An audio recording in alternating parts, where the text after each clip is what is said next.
Hey everyone, thanks so much for clicking into today's video. I posted a poll on my community tab asking of the summer topics that I had in mind for videos, what is most appealing to you? And I was really quite surprised by the response. For those of you that are not subscribed to my channel, because you have to be subscribed to see the poll, I'll pop up a picture of the poll here.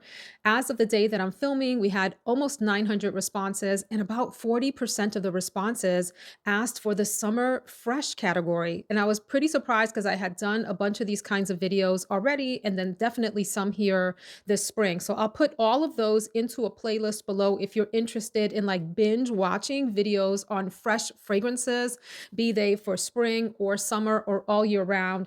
Today's selection is going to focus on fragrances that I think, at least from my own personal collection, would do well in high heat and translate well to other noses even in the dead heat of summer, be it a very humid day or a very dry day with high temps. So far, I have also already posted a tropical florals video, and the thumbnail looks like this if you're interested, and I have some other videos lined up for you, of course. So let's get into today's picks, and I'm going to start off with four that I would probably classify as crisp, clean, and fresh. Not surprisingly, a number of the selections today do have some citrus notes, but maybe not all of them. And this first one does not feature any citrus notes, and it's one that nobody really talks about. This is called Electric Sky from the Tory Burch collection. This one is a little bit more of an unusual combination of notes, particularly in women's fragrances. It's supposed to capture the essence of freedom. It's described as vibrant and rapturous, like the energy after a storm. The primary notes are cactus flower, lavender, and wood. There's also Palo Santo and vetiver, blue sage, and violet. The combination is definitely like a woody herbal fragrance with a very fresh, vibrant, uplifting sort of undercarriage to it. Despite it having woody notes and woody notes sometimes feeling grounding and heavier, this one sort of stays light and thin in terms of the texture of the fragrance. You do have to enjoy sort of a pale woody note and herbs. If you like herbal fragrances, this might be the one for you. I would say there is some sort of soft feminine touch to this fragrance. However, it is for me a rather unisex feel, and it's light on the skin, and it feels like a very dry smell rather than a sort of luscious, thicker smell. And so give Electric Sky a try if you like herbal fragrances and you like woody fragrances in particular. I don't think this is the longest lasting. This is a sort of one of those half day wears, and then you have to re up on it. But it smells fresh and clean, which is the idea of this video. My scent of the day, and one that I got three compliments on from three different humans in this home immediately when I walked into the room with it on. I mean, like, oh my gosh, that is a record in this house. This is from Atelier Desour. It is called BLANC Polychrome. This one is super refreshing, super crisp, and it has really clean edges. It's like almost like starched edges to it. Like in my mind, that's the picture that comes up. Starched clothing that is almost standing up straight. You've starched it so tough, but there's citrus aspects to it. So people don't sleep on the effect of citrus fragrances in the air to other people. It's interesting with citrus, it's gotten a bad rap. I used to love citrus fragrances, and even I have moved more away from citrus fragrances until I wear them again, like today, and realize, hey, they are actually super pleasing to other people.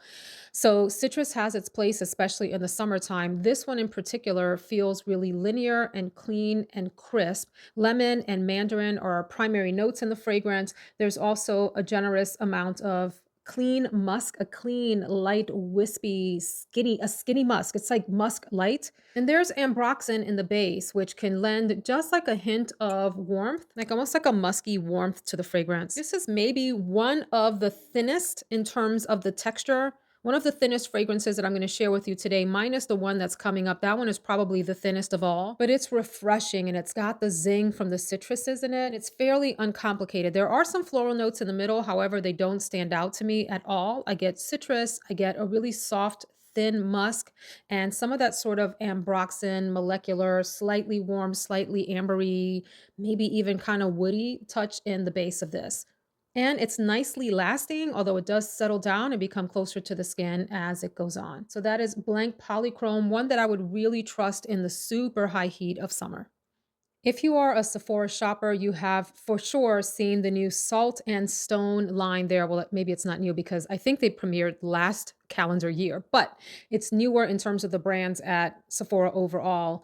I fell in love with Bergamot and HINOKI last year, purchased both the body spray, and don't be fooled by the fact that this is called a body spray. We're going to talk about that. Well, ASMR in just a minute. The line also has a body wash that I have in my shower right now, very refreshing and light and very cooling as well. There's a deodorant, and I want to say there's also a lotion. Somebody correct me if I'm wrong. Are there hair products in this scent as well? The star player here is Hinoki, which is a woody slash citrusy slash almost green smelling note. And don't be put off by the sound of that. To me, this smells a lot like a pine forest plus the smell of a sauna. That's what I get from Hinoki notes. Hinoki tends to be used in the making of saunas. And then there's a citrus aspect to it. And that's it. That's the fragrance. That almost green, slightly even kind of herbal, piney smelling Hinoki note with the bergamot, nice, gentle citrus facet is what this fragrance is about. And the reason that I said we'll come back to it being called a body spray is so this isn't plastic, this is glass. And what do they call it on the Sephora site? Okay, on the Sephora site, they actually call it a body mist instead of a body spray. And they also point out orange blossom. I can't say at least today that I'm picking up a lot of floral here. For me, it's the bergamot and the hinoki. Maybe last summer I picked up more orange blossom. Who knows? You can have different experiences with different fragrances in different seasons. And as the fragrance sits longer, it sort of changes a little bit. Not all, but a number do as they sort of mature in your collection. Back to the fragrance mist part of this, which was where I was going. This is actually really long lasting. When I tried it last summer initially, I felt like it was sort of fleeting, like you smelled it for maybe an hour or two and then it sort of died down. And I've tried it a number of times since then, and I get longer longevity out of it, although it does get softer to the skin. So now this is a fragrance that I smell all day long decently at first, like in the first hour or two, and then it does get pretty skin scentish. So that has to be appealing to you, and you have to not want to project out into the room to enjoy this fragrance. For me, this is one of the most easily palatable, enjoyable, citrus focused fragrances that I'm going to talk about today, and one that I think is rather crowd pleasing. So when I have worn this, people have liked it on me, and you can spray this in your hair and everything all over your clothing, and you just won't offend anyone no matter how much of this you spray. So that's bergamot and hinoki, salt and stone, my favorite from the Salt and Stone line. And there's a lot of goodies in this line to enjoy. I have a minor love affair with the next fragrance because it takes me back to being a teenager, playing sports, crossing freshly mowed fields to get to the sports house that was on my high school campus. This is from Bond Number 9. It's called Highline, which is named after a raised railroad in New York that was abandoned and converted into a walkway called the High Line. Look that up on Google and check out the vistas, the views that you get from the Highline, really lovely. And so this is a grass fragrance. It smells like freshly cut grass in all the most refreshing, uplifting, joyful spring, summer ways possible. This one is a little bit stronger than the ones I've mentioned, but it's still crisp. So of all of these, I would say that I've talked about so far, bergamot and hinoki is maybe the lightest on the skin. Highline will have the most presence on you. So if you want something with a little bit more oomph, a little bit more authority, power, Jeremy Fragrance reference, power. If you want to be noticed in the room for smelling fresh and clean, Highline would be the way to go. Of all the ones that I'm talking about today, yeah, this is probably one of the strongest. It just harkens me back to high school. Freshly cut grass. Other prominent notes here, hyacinth. And hyacinth for me is almost like this watery floral that also has powdery touches, and it has like purpley tones. Like it smells like the color purple, kind of like in the lilac direction. If you've smelled lilacs, they have some similarities to the smell of hyacinth, a very cool floral note rather than warm florals and a refreshing floral. So grass, hyacinth, happiness. There's also a touch of citrus and other notes, but grass. It's grass and it's happiness in a bottle, and it's so fun. Probably the best replacement for Gap grass that I've come across, and great longevity, very well liked in the air, very well liked. The one caution I will say here is that some people who don't like green smelling fragrances may find this to smell a little bit screechy or harsh. It doesn't to me at all. I think it's beautiful, but I do like to caution people who are looking at this fragrance that if you're averse to green smells, this will probably smell really off to you, but I think it's beautiful. The next 4 or 5 fragrances also have distinguishing citrus characteristics, but there are other nuances to them that I think allow me to bundle those together. They don't have necessarily like the crispness and linear nature that the ones I just talked about do. So let me start off with a fragrance that I'm not sure is still in production. I will, as always, link these all below with places that you can purchase these if you're interested. So I don't know if this is still made, and that is from Fresh. It is called Hesperides Grapefruit, and I don't even know if that's how you say the top word, Hesperides. Forgive me if it's not, but this is a grapefruit fragrance, and I love it. I love it. It's so zingy, refreshing. It reminds me of cutting open a pink grapefruit and preparing to eat it. Your mouth starts to water. You sprinkle a little bit of sugar to cut like the sourness or the tartness of the grapefruit. There is a tinge here of sweetness. I wouldn't call it sugary by any means, but I feel like the grapefruit sourness is cut a little bit by something else here. And then there's a little bit of a musky base to this. And that's it. There's supposed to be a peach note in here as well. And maybe that is what's lending some of the kind of sugary, fruity aspect. But primarily, it is a delicious, mouth watering grapefruit scent in all the best ways possible. And I love it for that. This is another one that's pretty long lasting. You may go nose blind to it, but other people are going to be able to smell this on you throughout the day, and it maintains its character throughout the day. There are some citrus fragrances, none of the ones that I'm going to talk about in this video, that can get a little bit stale on you as the day goes on. I think it's just the nature of the way the molecules sort of react on your skin and all of that, but this one stays true to form the entire way through. It's got a lot of body, a lot of presence, really interesting grapefruit scent. And then one of my all-time favorite fragrances that I've worn for years and years and years. I went through many bottles of this and then took a break from it and then came back to it, and it recently was discontinued and then put back into production. And that is from the brand Origins that does skincare, and I don't know if they do makeup as well, but I know they do skincare, and this one is called Ginger Essence. It smells how the bottle looks. This is an interesting mix of citrus notes, lime and lemon and ginger. Oh gosh, this is so, so good. I want to say there's a little bit of sweetness here. I don't think you'll find that in the note structure. But although it is this combination of citrus notes with ginger, it also smells very whimsical, fairy-like, like, oh, almost like a whipped citrus smell, whipped with air, not whipped with like whipped cream, like it's just whipped with air. Whipped with air. Has a very demure feminine nature to it. It's almost like ethereal in nature.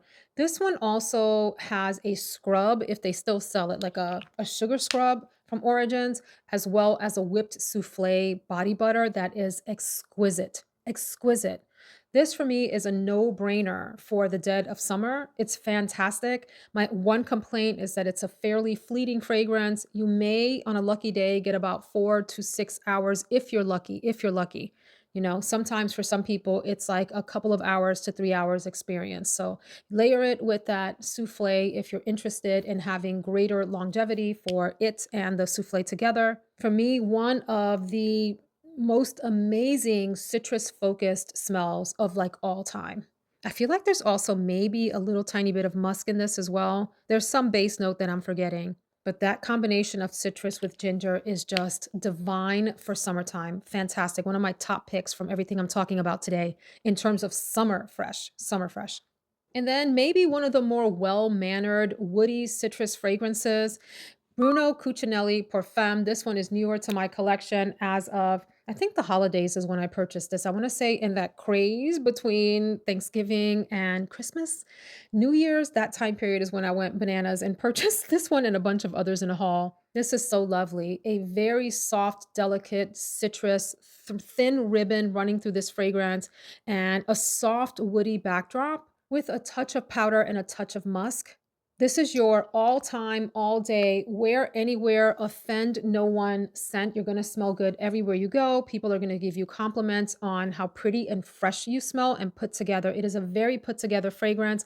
It's one of the more edited and restrained fragrances, refined and restrained, of all the ones that I'm going to talk about today. So nicely put together. Like all of the little puzzle pieces of this fragrance fit together just perfectly.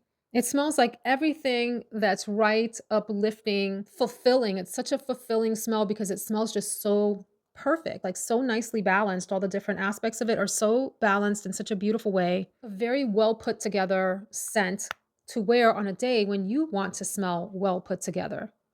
Beautiful. Speaking of nicely balanced fragrances, I think this had a moment and then people kind of forgot that it existed. And there are two versions since that have come out, an intense and then now a parfum version this summer. This is the original Q from Dolce and Gabbana. I'd be really interested in trying the new parfum one. I tried the intense one. It's also quite nice.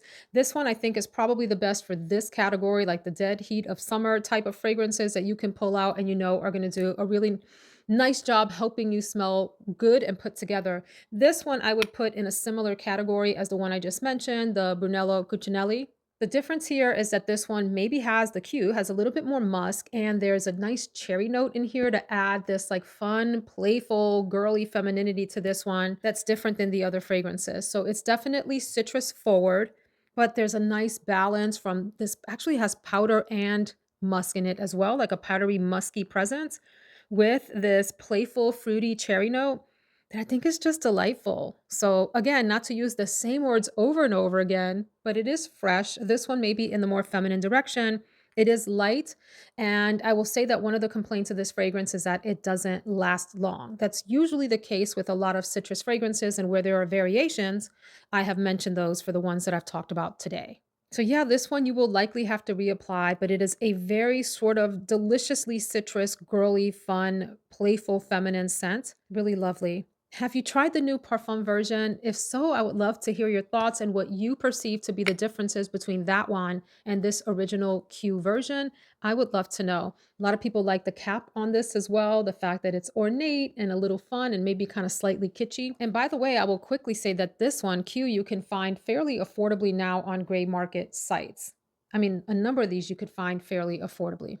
I have to look up the notes on the next one, so I'll do that in just a second. But one of my favorite scents, loved it last summer. I loved it down last summer. I love it down again, and I'm pulling it out for more fun. This is Daisy Wild from Marc Jacobs.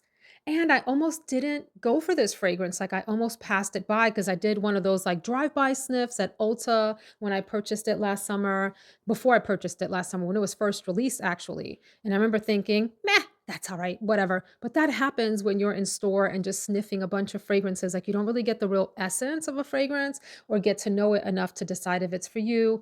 I ended up seeing it on sale, if I'm not mistaken. I forget the exact story. Picked up a little bottle, and as you can see, have made quite a dentist in this. I love this little vase effect. Looks like a vase with the stems from the little kitschy, maybe tacky, maybe gaudy, I don't know, flowers on top. But my favorite daisy of the 3,486 flankers that Marc Jacobs has in this line at this point, just fresh off of the nozzle here, without looking up the notes, which I will in a minute. It is both citrus and fruity and musky and woody.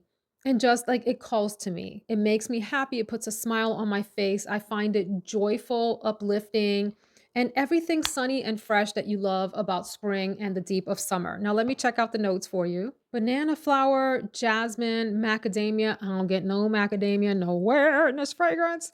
Vetiver and sandalwood. Putting the notes aside, it smells to me like it has some citrus and it has some fruitiness and it's just lovely. Yes, some florals too, of course. I mean, a daisy fragrance. So daisies all have florals in them and a woody base. And it's like happiness in a bottle and it's so cute. It's so freaking cute. This is one that I would repurchase if I ran out. I have tried the intense version. I don't even know what it's called, y'all. All these flanker names are just wild to me, but the Daisy Wild Intense that to me had like it had a note of fried plantains for me when I tried it in store. That dissipated, and then I felt like I got a more intense version of this one. And so I just stuck with the original, which I think is great. I wouldn't hesitate to pick up the intense if I ran out of this one, but this one is my preferred one. I feel like the fruity aspects of this punch out a little farther in this version than in the intense, and long lasting, great experience when I wear it, crowd pleasing, just delightful. It's such a fun fragrance. So, if there's such a thing as a true citrus scent that also has a cozy factor to it, the next one falls into that category. It's from Mind Games and it's called The Forward. The Forward. If you're not familiar with Mind Games fragrances, I have a whole video dedicated to mind games.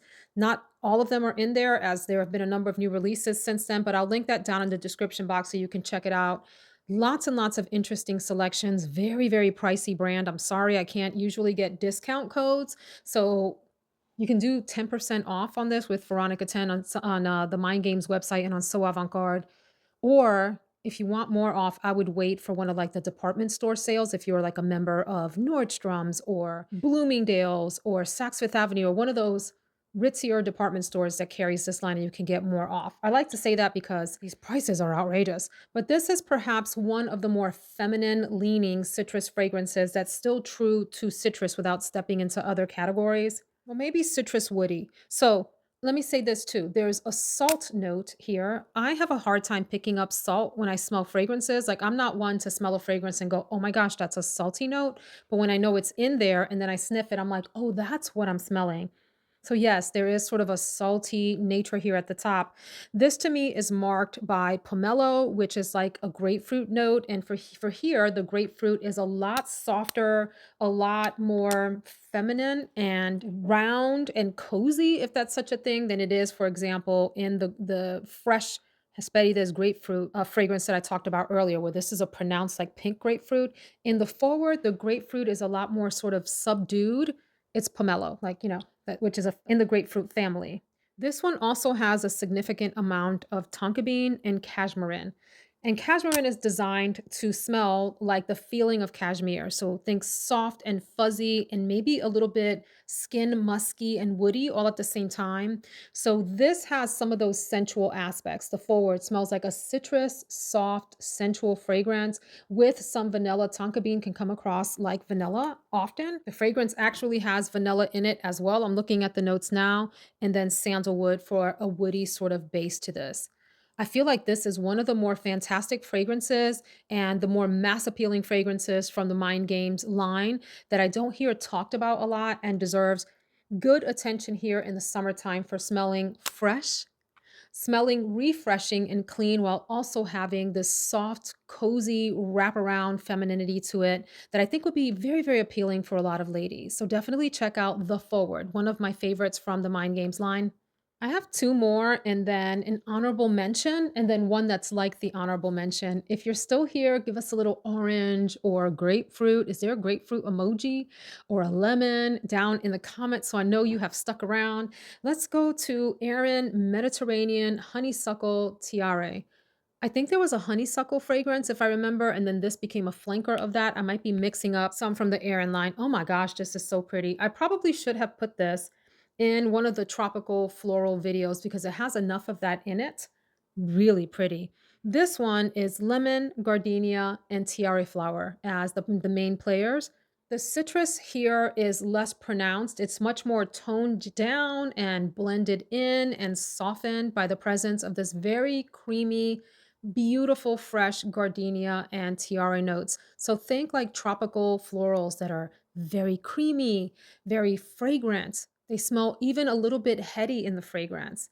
And the freshness of lemon combined with that, quite a lovely fragrance. Although I will say that it becomes a little bit like a skin scent. Although it lasts longer, it'll be sort of softer to the body after a while. I don't know if this was a limited edition perfume. If it is, it may be difficult to find. Hopefully, it's still on gray market sites. Again, I'll try to link this below. And if it is hard to find, I'm so sorry because it's super duper pretty. One of the more pretty Aerin ones. And then if you're a fruity girl, you probably already know about this fragrance and you've decided you can't stand it and don't understand what the hype is about, or you love it. And this is Kirky from Maison Francis Kurkdjian. I have described this as smelling like the air off of a fruit stand. If you have gone roadside in the summertime, anywhere in the southern part of the United States. I said Georgia because it's known for its Georgia peaches. And so think about bushels of peaches coming fresh off the truck. They are just picked and they haven't had a chance to fully ripen and get super sugary sweet on the inside yet. So what you're smelling is almost like a green peach, greenness in the peach, not green, but like a an unripened fruit and the fuzziness, that fuzzy, fresh, almost green, peachy smell. I should say unripened because I think I'm going to confuse people by saying it smells green because it doesn't smell green. And that's kind of it. That plus a really light, delicate muskiness, and that's the fragrance. That's it for me. I mean, there are other notes, but that's what I get. Fuzzy, fresh peach, and a little bit of muskiness and summertime goodness. This one lasts a really long time on me, although it gets super duper soft. Some people claim they can't smell it right away. Like some people have complained that they only smell this for like 30 minutes. I don't know if they go nose blind to it or what happens, but I feel like this one stayed with me the entire like workday into dinner time. Just got softer. So you had to be close to me to smell it. But it's just, there's something nostalgic about this that I think makes it perfect for summertime, and it's light and fresh enough that it goes in this category. And then because I know that this is really a challenge to find, I think it's out of production, probably discontinued. Maybe I'm making that up. But I wanted to mention from Karolina Herrera, Virgin Mint, a fragrance that I have had in my collection probably most of the time that I have had this channel. This one is distinctly citrus and mint and a musky note. And it's a very fresh mint. I think of when you're making summer beverages, like adult beverages with mint in them, like mint julep and those kinds of beverages, and you crush up the mint. So you're smelling it freshly. You might splash in some kind of citrus and other mixers and whatever, and then a little bit of musk as well. Fairly long lasting, very refreshing scent. And so it's true to form that way and great for the depth of summer. I just don't know how widely available this is. So I'm giving this an honorable mention. And I might as well, even though I didn't pull it in here for this video, I might as well go on and mention Desour from Veronique Gabai. Fantastic, beautiful minty fragrance with some watery touches. That one is almost like a pure mint, refreshing summer, uplifting, watery, bright fragrance. I haven't really heard anyone talk about Desir. Maybe one or two people have it in their collections, but it's a little known gem, but you have to be a mint lover to get into that one. So let me know what you thought of this lineup. That brings me to the end of the video. Do you have any to add? Please do so down below. Any fragrances you think are refreshing, bright, uplifting for the heat of summer, tell us down below so we can check them out. Thanks so much. We've got some more summer videos coming up. We, as in me. I'm gonna film some for y'all right now when I finish this one. See you soon. Take care, my friends.